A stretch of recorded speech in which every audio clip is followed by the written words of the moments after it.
રાજકોટ શહેર ભાજપ દ્વારા દિલ્હી જીતની ઉજવણી। રાજકોટ શહેર ભાજપ દ્વારા કિસાનપરા ચોક ખાતે ફટાકડા ફોડી ઉજવણી કરવામાં આવી। ભાજપના કાર્યકર્તા અને નેતા રહ્યા ઉપસ્થિત। 27 વર્ષ બાદ દિલ્હીમાં ભાજપની સરકાર બની ભારત કોંગ્રેસ મુક્ત થઈ રહ્યું છે।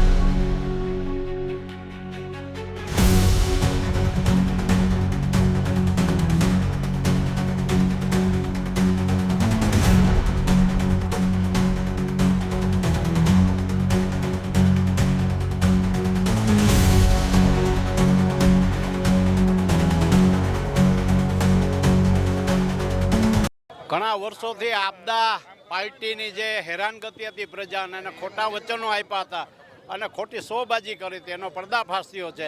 અને ખાસ આપણા યશસ્વી વડાપ્રધાન નરેન્દ્રભાઈ મોદીની જે વિઝન અને જે દ્રષ્ટિથી કામ થઈ રહ્યું છે દેશમાં, 370ની કલમ છે, અયોધ્યાનું મંદિર છે, રામ મંદિર છે, કુંભ મેળાનું આયોજન છે, આ બધા જે કામો છે અને ગરીબ લોકોને અત્યાર સુધી આવાસો મળ્યા છે, 12 કરોડ લોકોને ટોયલેટ મળ્યા છે, 80 કરોડ લોકોને અનાજ મળી રહ્યું છે, કરોડો લોકોના ધન ખાતા ખોલ્યા છે, ફેરિયાઓ નાના લોકોને જે રોજીરોટી મળી, જે લોન મળી રહી છે, વર્ક ગેરંટીની, આ બધી વાતોને ધ્યાનમાં રાખી અને દિલ્હીની પ્રજાએ મોદી સાહેબ ઉપર ખાસ પ્રેમ વરસાવી અને નવી સરકાર બનાવી છે।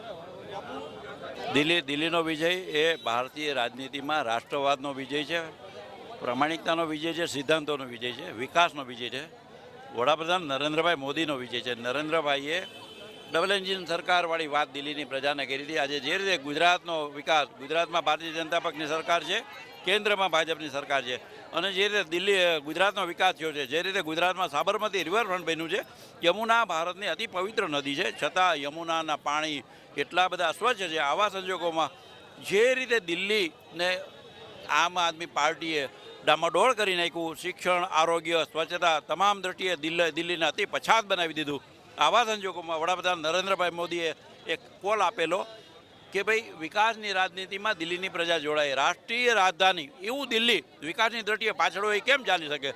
ત્યારે દિલ્હીની જનતાએ વડાપ્રધાન નરેન્દ્રભાઈ મોદીના નેતૃત્વમાં અમિતભાઈ શાહ કે એમની વ્યૂહરચના, રણનીતિ અને ભારતીય જનતા પક્ષના કાર્યકર્તાઓની તનતોડ મહેનત એને કારણે દિલ્હીમાં ભારતીય જનતા પક્ષનો જંગી બહુમતી સાથે વિજય થયો છે। જે રીતે હરિયાણા, ઉત્તરાખંડ અને ઉત્તર પ્રદેશમાં ભારતીય જનતા પક્ષની સરકાર છે, રાજસ્થાનમાં ભાજપની સરકાર છે, દિલ્હીની ફરતા બધા પ્રદેશોમાં પંજાબને બાદ કરતા ભાજપની સરકાર છે, ત્યારે દિલ્હી બાકીના રાજ્યો કરતાં વિકાસની દ્રષ્ટિએ પાછળ રહી ગયું હતું।